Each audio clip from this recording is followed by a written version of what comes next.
चाची जी की मौत के बाद चाचा जी बहुत उदास रहने लगे थे। एक दिन वो प्रियंका से बोले, प्रियंका, तुम मुझे बहुत अच्छी लगती हो। तुम मुझे बिल्कुल अपनी चाची जैसी लगती हो। प्रियंका को उनकी बात सुनकर थोड़ा अजीब तो लगा, पर उसने ज्यादा ध्यान नहीं दिया। एक दिन जब प्रियंका अपनी दोस्त रिया के साथ बाजार जा रही थी, तो उसने देखा कि उसके चाचा जी एक दूसरी औरत के साथ घूम रहे हैं। जब प्रियंका ने अपने चाचा जी को यह सब करने के लिए मना किया, तो चाचा जी कहा, अगर तुम मेरी जरूरतों को पूरा कर दो, तो मैं उस औरत के साथ नहीं घूमूंगा। अपनी छोटी बहन की जिंदगी बचाने के लिए प्रियंका ने उनकी बात मान ली। और फिर हेलो दोस्तों, आज की इस रोमांचक कहानी में आप सभी का स्वागत है। प्रियंका एक बहुत ही खूबसूरत लड़की है। उसकी नीली नीली आंखें, गोरा सा बदन, लंबी हाइट और गोरे गोरे प्राकृतिक उभार किसी भी लड़के को मोहित कर सकते हैं। उसने अपने शरीर को बहुत अच्छे से मेंटेन करके रखा था। उसके माता पिता का देहांत कुछ सालों पहले ही हुआ था, इसीलिए वो अपने चाचा चाची जी और अपनी छोटी बहन के साथ रहती थी। प्रियंका अपने चाचा चाची से बहुत प्यार करती थी, पर कुछ ही सालों पहले उसके ऊपर दुखों का पहाड़ फिर से टूट पड़ा। एक साल पहले ही उसकी चाची जी का भी निधन हो गया था। उसके बाद वो सब बहुत दुखी रहने लगे थे। चाची जी की मौत के बाद उसके चाचा जी भी बहुत अकेलापन महसूस करने लगे थे। चाची की याद में वो कभी कभी रात भर रोया में करते थे। प्रियंका ये सब देखकर बहुत बेचैन हो जाती थी, क्योंकि वह अपने चाचा जी से बहुत प्यार करती थी और वो उनको बिल्कुल भी दुखी नहीं देख पाती थी। प्रियंका को यह सब देखकर बहुत दुख होता था, क्योंकि चाचा जी अब पहले की तरह खुश नहीं रहते थे। हालांकि वो अब भी प्रियंका से बहुत ज्यादा प्यार करते थे। प्रियंका भी उनको खुश रखने के लिए हर संभव प्रयास करती थी। धीरे धीरे समय बीत रहा था और चाचा जी के व्यवहार में भी बदलाव आने लगे थे, पर यह बदलाव बहुत ही अजीब थे। अब वो प्रियंका के साथ दोस्तों की तरह व्यवहार करने लगे थे और अब वो उससे बहुत ही ज्यादा बातें भी करने लग गए थे। पहले तो प्रियंका को सब कुछ ठीक लगता था, पर धीरे धीरे उसको भी चाचा जी का यह व्यवहार अजीब लगने लग गया था। वह समझ नहीं पा रही थी कि अचानक से ऐसा क्या हुआ, जिसके बाद चाचा जी इतना बदल गए हैं। पहले चाचा जी जब भी प्रियंका की तरफ देखते थे, तो बेटी की नजरों से ही देखते थे, पर धीरे धीरे उनकी नजरों में भी बदलाव आने लगे थे। एक दिन की बात है, सारे लोग एक साथ बैठकर खाना खा रहे थे। तभी अचानक से चाचा जी ने प्रियंका से पूछा, प्रियंका, क्या तुम्हारा कोई बॉयफ्रेंड है? चाचा जी का यह सवाल सुनकर प्रियंका बिल्कुल ही हैरान रह गई। उसको यकीन ही नहीं हो रहा था कि उसके चाचा जी उससे ऐसा सवाल करेंगे। उसने चौंकते हुए जवाब दिया, नहीं चाचा जी, मेरा कोई बॉयफ्रेंड नहीं है। चाचा जी बोले, प्रियंका, तुम मुझे बहुत ही खूबसूरत लगती है, जैसे तुम्हारी चाची जी लगती थी। मुझे तुम्हारे साथ वही अपनापन महसूस होता है जो मुझे तुम्हारी चाची जी के साथ होता था। चाचा जी की यह सारी बातें सुनकर प्रियंका दंग रह गई थी। कुछ देर बाद उसकी छोटी बहन कमरे में आई और चाचा जी को किसी काम की वजह से बाजार ले गई। चाचा जी के बाजार जाने के बाद भी प्रियंका के दिमाग में चाचा जी की वही सारी बातें घूम रही थी।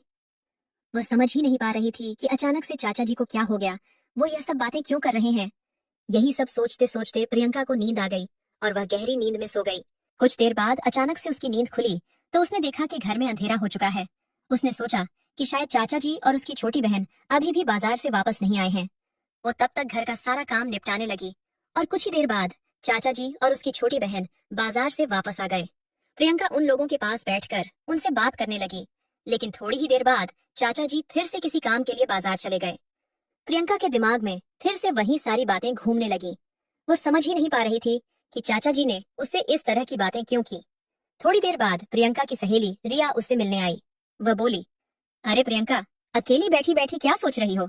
प्रियंका ने उसे टालते हुए कहा, अरे कुछ नहीं, बस ऐसे ही बैठी हूँ।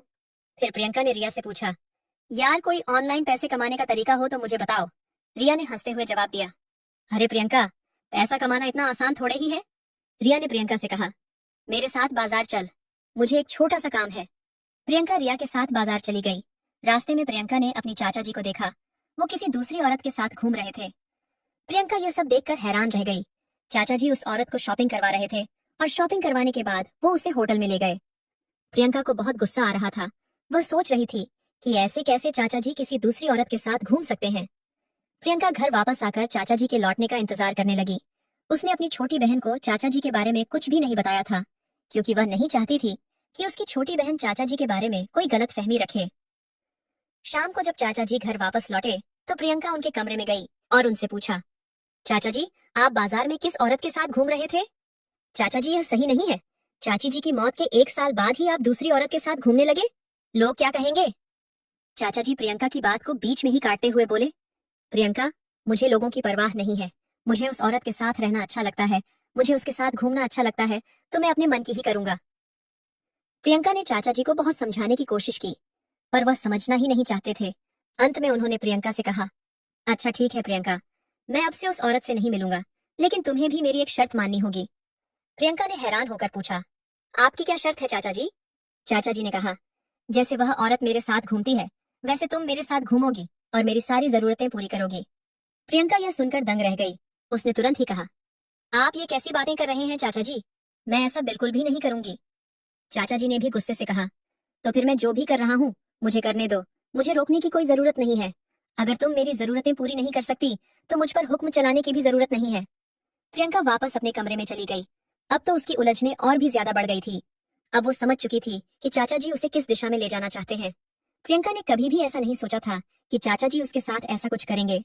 वह हमेशा से उन्हें अपना आदर्श मानती थी। प्रियंका ने उनसे कहा, अच्छा ठीक है चाचा जी, मैं आपको शाम को सोचकर बताती हूँ। इतना कहकर वो अपने कमरे में चली आई और बैठकर सोचने लगी। अब उसे पूरी तरह समझ आ गया था कि चाचा जी उससे क्या चाहते हैं। चाचा जी के शब्दों को याद कर करके प्रियंका और भी ज्यादा टेंशन में जा रही थी। उसने कभी अपने सपने में भी नहीं सोचा था कि उसके चाचा जी ऐसा कुछ करने की सोच सकते हैं। उसे तो लगता था कि वो एक बहुत ही शरीफ इंसान है। उसको लगता था कि चाची जी की मौत के बाद चाचा जी ही उसका ध्यान रखेंगे, लेकिन वह तो गलत कामों में पड़ चुके थे। प्रियंका चुपचाप बैठी थी और उसके मन में हजारों ख्याल एक साथ दौड़ रहे थे। उसको अपने कानों पर यकीन ही नहीं हो रहा था कि उसने यह सब कुछ सुना है कि उसके चाचा न सिर्फ अपनी बल्कि उसकी और उसकी छोटी बहन दोनों की जिंदगी बर्बाद करना चाहते हैं। उसका दिल इतनी तेजी से धड़क रहा था कि अगर कोई पास खड़ा हो तो आसानी से सुन सकता था। उसे कुछ ही दिन पहले का वो पल याद आ रहा था जब उसके चाचा ने उसे पहली बार अजीब नजरों से देखा था। अब उसके सामने यह समस्या आ चुकी थी कि वह करे तो फिर क्या करे। अगर उसने चाचा जी की बात नहीं मानी तो वह उस औरत के चक्कर में अपनी और उन दोनों की जिंदगी भी बर्बाद कर देंगे। और वो उनसे यह भी नहीं कह सकती थी कि वो उनके साथ पति पत्नी की तरह रहे, क्योंकि दुनिया की नजरों में वो उसके चाचा थे। फिर उसके दिमाग में एक ख्याल आया कि अगर घर की बात घर में ही रह जाए तो कम से कम उसकी छोटी बहन की जिंदगी बर्बाद होने से बच जाएगी और शायद चाचा जी भी सुधर जाएंगे। यही सब सोचते सोचते प्रियंका सो गई। सुबह जब वह उठी तो वो चाचा जी के कमरे में गई। पहले तो उसने चाचा जी को बहुत समझाया, लेकिन जब वह उसकी बात नहीं माने तो फिर प्रियंका ने कहा, ठीक है चाचा जी, मुझे आपकी शर्त मंजूर है, लेकिन पहले आपको भी मेरी एक शर्त माननी पड़ेगी। आपको मुझे शॉपिंग करवानी पड़ेगी। उसने यह भी कहा कि आपको इस बात का ध्यान रखना पड़ेगा कि यह बातें बाहर किसी को पता नहीं चलनी चाहिए। आज के बाद आप किसी भी दूसरी औरत के साथ दिखाई नहीं देंगे। चाचा जी ने खुश होते हुए जवाब दिया, ठीक है प्रियंका, तुम जैसा कहोगी मैं वैसा ही करूंगा। चाचा जी से बात करने के बाद प्रियंका उस औरत के पास गई जिसके साथ चाचा जी घूमते थे और उसे समझाकर वापस घर आ गई। फिर वह अपनी छोटी बहन के पास गई और नाश्ता बनाने लगी, क्योंकि आज रविवार था और उन्हें कहीं बाहर नहीं जाना था। नाश्ता बनाने के बाद प्रियंका ने अपनी छोटी बहन और चाचा जी के साथ नाश्ता किया। नाश्ता करने के बाद चाचा जी और प्रियंका शॉपिंग के लिए निकल गए। मार्केट में चाचा जी ने प्रियंका को कुछ कपड़े दिलवाए और कुछ कपड़े अपने लिए भी ले लिए। प्रियंका ने अपनी छोटी बहन के लिए भी एक ड्रेस खरीद ली थी।